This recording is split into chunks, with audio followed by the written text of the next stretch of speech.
Eva no exílio. A restauração da feminilidade, de Rebecca Merkley, editora Trinitas. Capítulo 14. Encher na prática. Juntamente com a ordem para sujeitar a terra, está a ordem para enchê-la. Eva foi criada para a fecundidade e fertilidade. Obviamente, isso se aplica diretamente aos filhos. E acredito que há muitas mulheres cristãs por aí que precisam repensar suas opiniões sobre esse assunto. Muitas têm medo do projeto por completo, porque ter filhos é uma enorme invasão de si mesmo no nível mais fundamental, e isso é assustador. Ter um bebê atrapalha sua silhueta, dá estrias, é sem dúvida doloroso, e seu corpo, sem o seu consentimento, começa a priorizar as necessidades de outro ser humano em detrimento do seu. Outra pessoa entra e toma conta do seu corpo, e depois sai, mas não some. Agora é a parte de você para sempre. Você não engravida apenas de 9 meses depois termina. Essa criança é uma alma eterna e fará parte da sua história para sempre, mesmo que você perca o bebê ou dê para a doação e nunca mais o veja. Outra pessoa deixou uma marca em sua alma e você nunca mais será a mesma. Essa é uma grande transação e é assustador e doloroso. E isso tudo.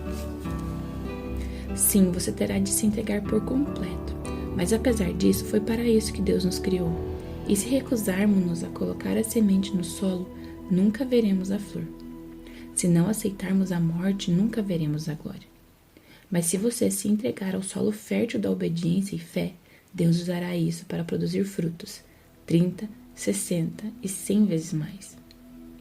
É claro que a fecundidade não se limita ao simples ato de ter filhos.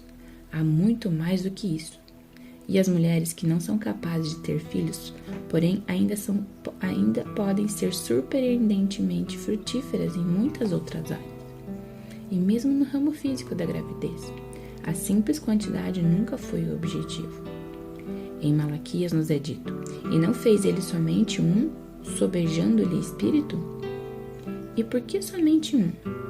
Ele buscava uma semente de piedosos. Deus não precisa apenas de mulheres dando à luz a bebês. Ele deseja uma descendência piedosa. E isso exige muito mais do que apenas 9 meses de gravidez e um parto bem-sucedido. Povoar a terra com pequenos pagãos não é uma imagem de fecundidade obediente.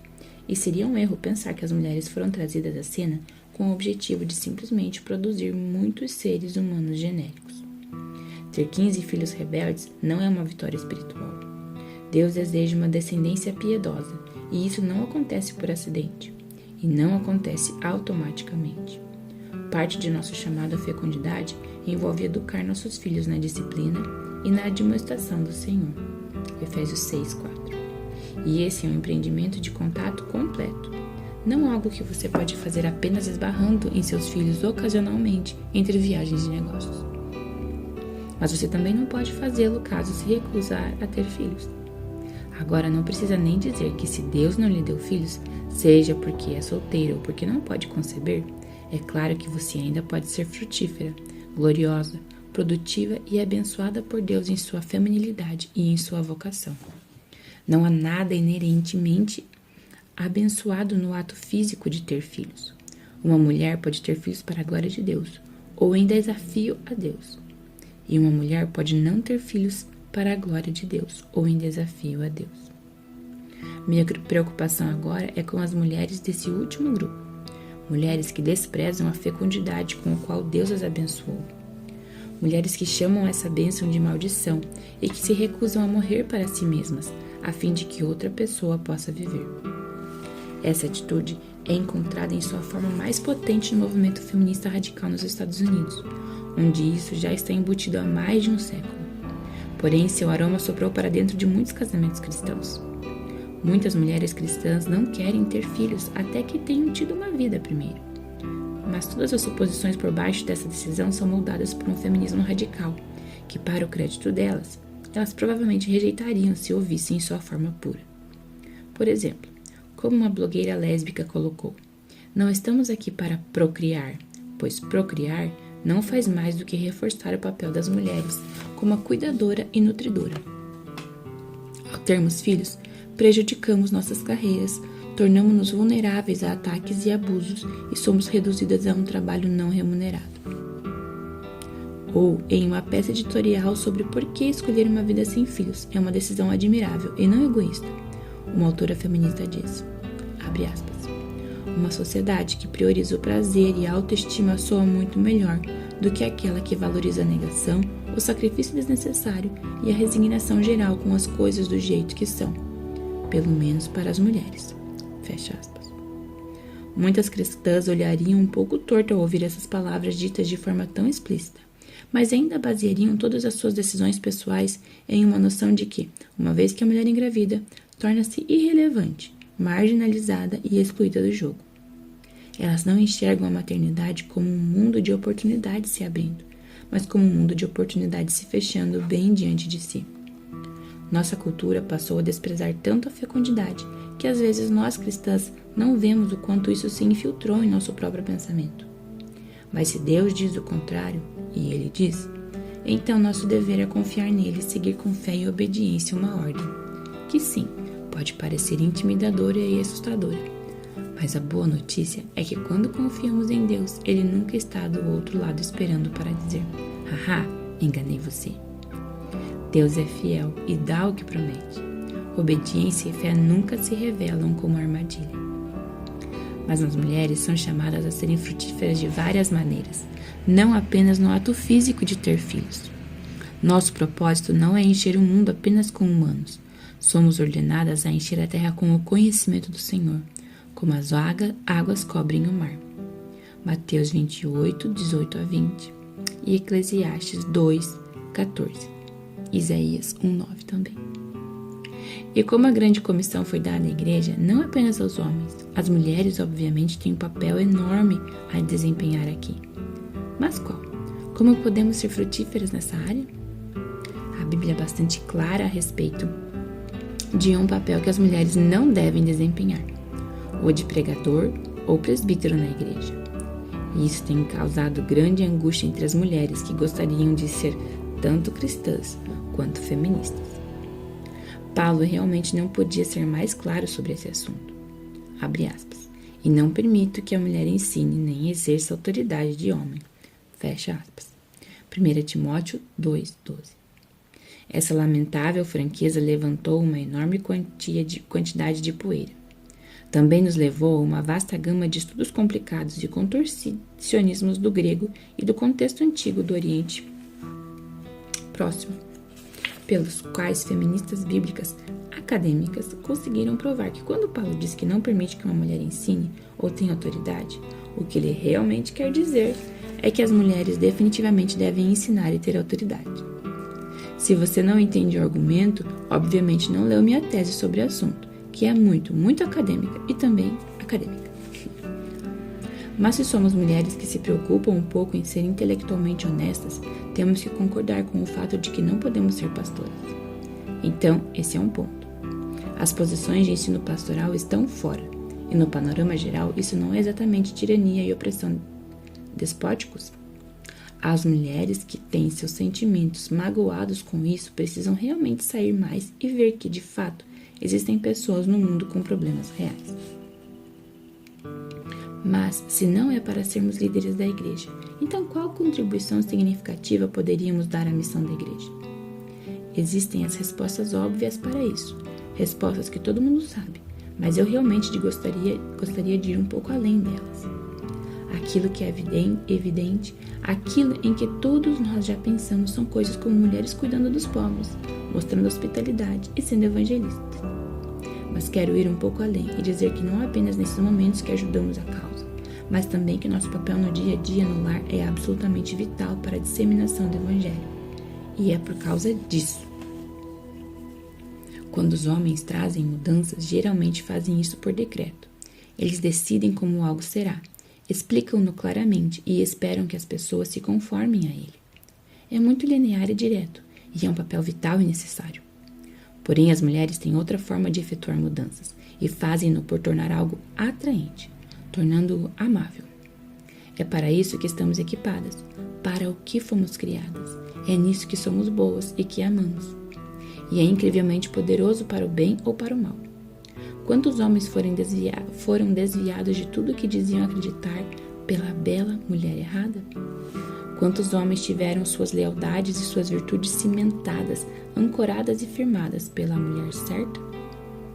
A beleza é uma força poderosa e atraente que atrai as pessoas, e não me refiro apenas à beleza pessoal ou atração sexual, mas à beleza em todas as partes da vida. Arte, música, comida, poesia, natureza. A beleza cativa uma parte mais profunda de nós do que nosso intelecto. E nosso trabalho como mulheres é pegar o abstrato, o cerebral, o intelectual e torná-lo fascinante, torná-lo belo, torná-lo atraente. Ser mulher é de várias maneiras como estar no campo da matemática aplicada, exceto por ser teologia e filosofia aplicada. Somos nós que pegamos os princípios metafísicos, as verdades poderosas e complicadas da nossa fé, e em vez de dizer aos homens um sermão, nós lhe mostramos. Nosso trabalho é tornar a santidade bela, fazê-la ter gosto. Atraímos as pessoas para a verdade, mostrando-lhes a beleza da vida em Cristo, de maneira real, verdadeira e tangível. Se teologia é um rio, as mulheres cavam os canais que levam a água a todas as partes do jardim. Mulheres justas pregam a verdade, mas em parábola, metáfora, poesia encarnada. O que os pastores explicam com palavras, as mulheres cantam com comida quente, com vinho, com lares acolhedores, com amor e alegria que são derramados em tudo que tocam e que atraem as pessoas irresistivelmente para a verdade que está sendo encarnada ali. Não é que os homens devam estar envolvidos no ensino da teologia e as mulheres não. É que os homens devem ensiná-la de uma maneira e as mulheres devem ensiná-la de outra. Se os homens são as palavras, as mulheres são a música. Se os homens são o esqueleto, as mulheres são a carne. Se os homens são as ondas de rádio, as mulheres são os amplificadores. Não tem nada a ver com dizer que as mulheres não são inteligentes o suficiente, ou fortes o suficiente, ou talentosas o suficiente, ou qualquer coisa desse tipo. Mas Deus ama a harmonia.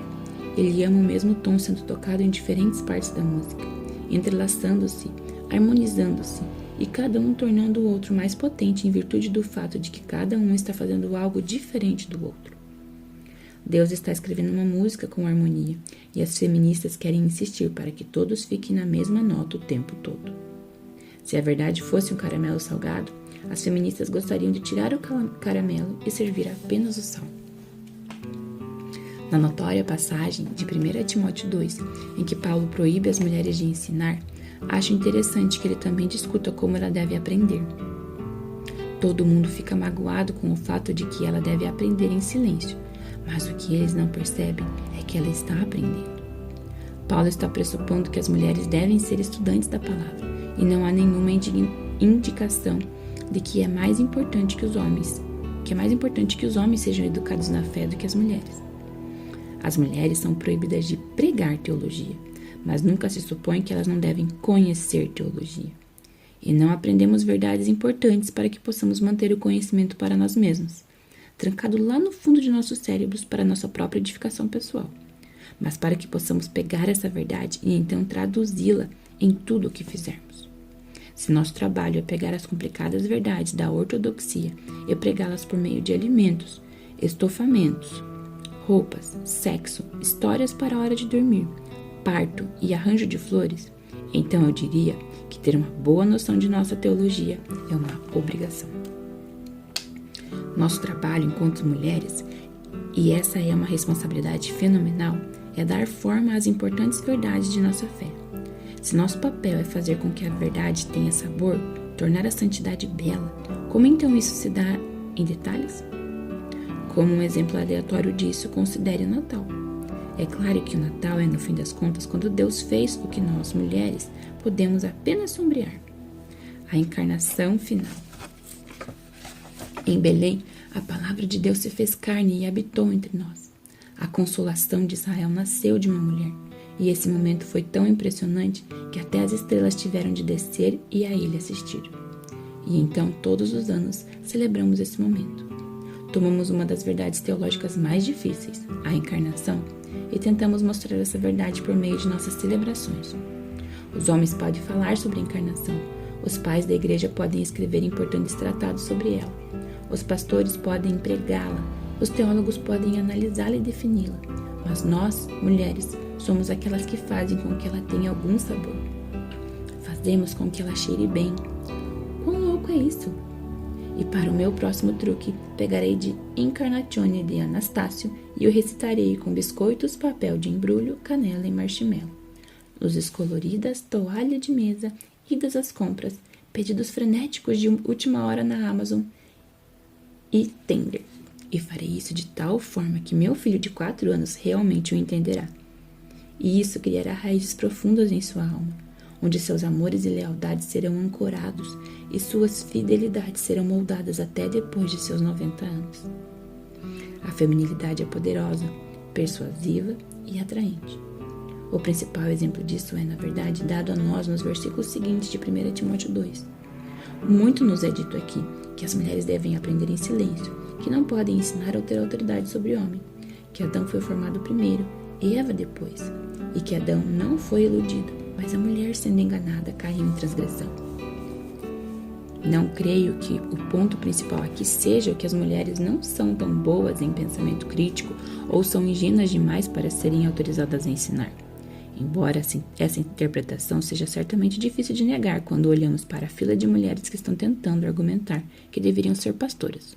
Ingênuas e incapazes de pensamento crítico parecem ser os 2 principais pontos de sua plataforma partidária. Mas voltando ao aspecto que acho incrivelmente interessante. Esse versículo vem logo após nos dizer que a mulher precisa aprender. Por que ela deveria aprender? Porque é importante que ela seja educada na fé. Se simplesmente conseguimos superar nossa indignação sobre como ela deve aprender, convém talvez perguntar por que Paulo acha importante que ela aprenda.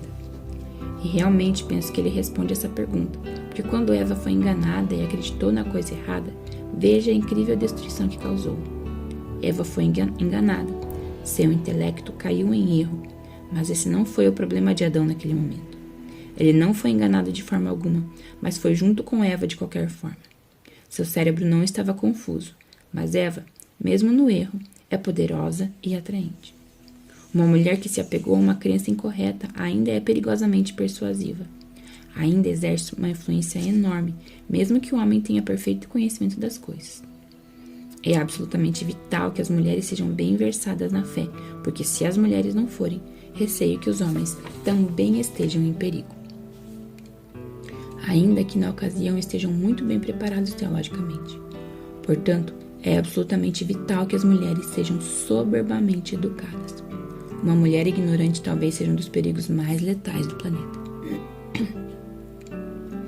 Com muita frequência, donas de casa conservadoras concordam, de fato, com as feministas. As feministas disseram que cuidar do lar é uma tarefa que não requer cérebro, que não exige nenhuma educação ou habilidade real e não causa impacto significativo no mundo. E elas fugiram disso. Mas muitas cuidadoras do lar reais, aquelas que abraçaram essa vida por qualquer que seja o motivo, também a tratam como uma tarefa que não requer cérebro, que não exige nenhuma educação ou habilidade real e não causa impacto significativo no mundo. Houve pessoas extremamente conservadoras sugerindo que suas filhas não precisavam de tanta educação quanto seus filhos, porque elas iriam apenas se casar e ter filhos. Elas não precisariam de um emprego, então, obviamente, a escola não era realmente importante. Ou uma versão mais convencional disso é dizer que uma filha precisa receber educação para caso ela nunca se case, ou perca o marido, ou algo assim. Ela precisa ter algo ao qual recorrer caso precise se sustentar. Realmente não penso que o mesmo a feminista mais ardente possa ser mais insultuosa aos cuidados com o lar do que isso. Meu irmão é membro de uma pequena e extremamente rigorosa faculdade de artes liberais cristãs, chamada New St. Andrews, que é também minha alma mater. Os alunos estudam, entre outras coisas, teologia, filosofia, retórica, história, literatura, latim, grego, arte, filosofia natural e música. A carga horária é rígida, as expectativas são altas e as provas finais orais individuais com os professores são intimidadoras. Definitivamente não é lugar para ir se você estiver procurando por 4 anos tranquilos e agradáveis de saídas e jogos com os amigos. Por causa da natureza exigente da educação, às vezes pode ser fácil para as meninas se cansarem e começarem a se perguntar por que mesmo acharam que essa era uma boa ideia. Bem, e os caras também, se essa for a questão. Mas especialmente se tudo que a garota realmente quiser fazer for se casar e ter uma família, pode ser fácil começar a se alvoroçar com uma carga horária, sentindo que todos esses livros grossos de conceitos difíceis estão fazendo sua cabeça doer sem qualquer bom motivo, e desejar poder jogar tudo para o alto e partir para o mundo feliz do lar, onde aparentemente ela nunca mais terá que pensar novamente. Sempre que as alunas do meu irmão começavam a mostrar sinais dessa atitude, ele ouvia todo o seu infortúnio, dizia que realmente simpatizava com a situação e se oferecia para ajudá-las. Ele dizia que faria camisetas para elas usarem nas aulas, camisetas que trariam grandes letras nas costas, somente para fins de procriação. Agora, no cenário acima, quem está insultando os cuidados com o lar? Vou dar uma dica, não é meu irmão. Basicamente, as meninas que não conseguem enxergar como a educação as beneficiará como cuidadoras do lar estão no mesmo nível das feministas mais dedicadas, acreditando que um cérebro é um desperdício se você for ser apenas esposa e mãe. Outros conservadores reagem contra esse tipo de coisa e tentam fazer o cuidado com o lar parecer um trabalho realmente importante. E embora eu aplaude o sentimento no abstrato, as maneiras pelas quais eles tentam fazê-lo são, com frequência, excruciantemente paternalistas e nem um pouco úteis. Quando uma mulher começa a descrever de forma séria suas tarefas diárias com o vocabulário do mundo corporativo, soa como se ela fosse uma triste aspirante à carreira profissional que teve algo que deu errado em algum momento do caminho, e daí teve que recorrer a brincar de se fantasiar e fingir ser importante. Estou falando de se descrever como chefe especialista em saneamento, coordenadora regional de transportes, diretora de culinária e diretora executiva do lar. Isso, na verdade, não ajuda em nada a percepção de que as donas de casa têm uma vidinha triste. Nosso trabalho não é importante porque nos mantém tão ocupadas quanto se tivéssemos carreiras reais. Não é importante porque podemos apresentar palavras que são importantes para descrevê-lo. Nosso trabalho é importante porque é poesia, porque molda amores e lealdades. Ele ensina e condena. Ele é importante porque pega verdades gloriosas e encarna-as, torna-as visíveis e tece-as nas almas das pessoas ao nosso redor. O que quero dizer exatamente quando digo que nosso trabalho é poesia? Pense por um momento sobre o poder de um verso poético bem trabalhado. A potência da poesia reside em sua capacidade de tomar um conceito amplo, complicado e prolixo e então condensá-lo em alguns poucos versos bem escolhidos que comunicam a mesma coisa, porém de forma melhor. Veja estes versos de Alexander Pope. O conhecimento pequeno é uma coisa perigosa. Beba do fundo, ou sequer prove da fonte pieriana, pois os goles rasos intoxicam o cérebro, e o beber farto nos torna sóbrios outra vez. Agora, deixe-me tentar dizer a mesma coisa, capturando todos os mesmos conceitos, só que dessa vez em prosa. Como fica? É perigoso ter apenas um pouco de conhecimento, porque quando você tem pouco conhecimento, não percebe o quão pequeno é realmente seu conhecimento e pode deixar-se levar pela sua própria sabedoria, da mesma maneira que pode ficar bêbado. Só que a parte estranha é que quando você fica bêbado, é porque você participou demais, e no caso da educação, a embriaguez vem porque você não participou o suficiente. E do que você está participando é a fonte da sabedoria, que eu poderia descrever como a fonte das musas, já que elas são a fonte do conhecimento da mitologia grega. Essa é a fonte da qual é importante beber profundamente para ficar sóbrio, porque se você beber apenas um pouco, ficará bêbado, não por sabedoria, mas por sua própria ignorância. Portanto, a fonte do conhecimento é como o álcool, só que ao contrário. Ufa! Prolixo e tedioso. Mas agora, volte e leia a versão de Alexander Pope novamente. Diz tudo isso, mas diz lindamente. Diz isso de uma maneira que faz você pensar, imaginar, mastigar e desvendar. E quando terminamos, podemos voltar, ler novamente e ainda desfrutar, porque a poesia é fascinante. Na verdade, a beleza da poesia é o que nos leva a tentar desvendá-la de início. E ninguém jamais teria vontade de ler minha versão em prosa novamente, mesmo que tenha conseguido se concentrar da primeira vez. De maneira semelhante, as mulheres têm esse dom único de serem capazes de pegar um conceito prolixo, seco e abstrato, e então narrá-lo em poesia encarnada, tornando-o algo para o qual as pessoas desejam retornar. Amo como as rainhas são retratadas na literatura anglo-saxônica. Isso ilustra bem esse conceito. Na cultura guerreira dos saxões, a sala do hidromel era o centro do universo deles. Era onde todos os homens se reuniam para tomar hidromel, banquetear-se, ouvir as canções do bardo e receber as recompensas do rei. Eles sentavam-se em bancos no grande salão e a rainha era quem trazia o hidromel para os guerreiros, servindo-os a partir de um chifre gigante. Enquanto caminhava pelo salão, servindo os homens, ela lhes entregava presentes, recompensas do rei por sua bravura em batalha. Distribuía o ouro e lembrava-os de seus deveres e votos de lealdade. Enquanto fazia seu caminho pelo salão, tecia os homens em união em torno das mesas, cimentando suas lealdades entre si e a causa comum. Pense enquanto isso é mais eficaz do que lhes enviar um formulário pelos correios, lembrando-os das cláusulas de seus contratos ou fazendo com que todos participem de um seminário com apresentação em PowerPoint. Comida, comunhão, riso, beleza. Essas coisas formam lealdades profundas. Minha mãe estabeleceu um exemplo incrivelmente poderoso a esse respeito. Tenho um irmão e uma irmã. E quando estávamos crescendo e nos mudando da casa de nossos pais, eles nos convidaram para ir à casa deles todos os sábados à noite para um jantar de sábado. Não havia pressão, nenhum indício de você tem que vir senão ficaremos ofendidos. Simplesmente um convite para uma grande e amável refeição com comida, vinho e comunhão todos os sábados. Rapidamente, essa se tornou uma parte da semana inegociável para nós, filhos. Chegou ao ponto em que planejávamos nossas viagens o máximo possível para garantir que não perdêssemos o jantar de sábado. Quando havia 6 de nós ao redor da mesa, quando começamos, e agora minha mãe fez o jantar todos os sábados para 8 adultos e 17 netos de nossa família imediata, além de vários extras que acolhemos. Sem qualquer convidado extra, nosso número de base toda semana é 35. Meus filhos cresceram sentando-se à mesa toda semana com 17 primos, tias, tios, avós e seu bisavô.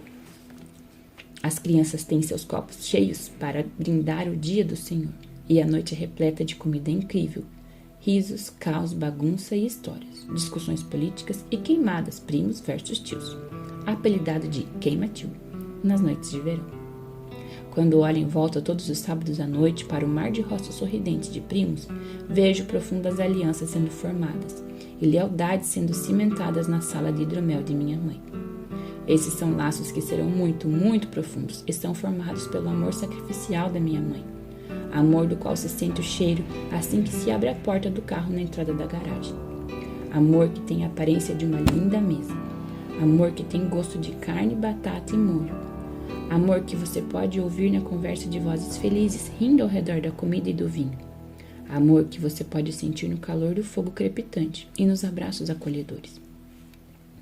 Quando o Verbo se fez carne e habitou entre nós, essa encarnação era a salvação do mundo. De uma maneira muito menor e em uma escala menor, as mulheres são chamadas a pegar a palavra e torná-la carne. Por isso, poderia não ser incrivelmente poderoso. Como isso poderia não ser incrivelmente poderoso e transformador? Como poderíamos olhar para nossa tarefa e pensar que é humilhante, ou que não necessita de inteligência, ou pequena, ou menos importante que a tarefa dos homens? Como poderíamos ver essa oportunidade e nos incomodarmos porque queríamos ficar em pé, no púlpito ou sentadas em uma baia?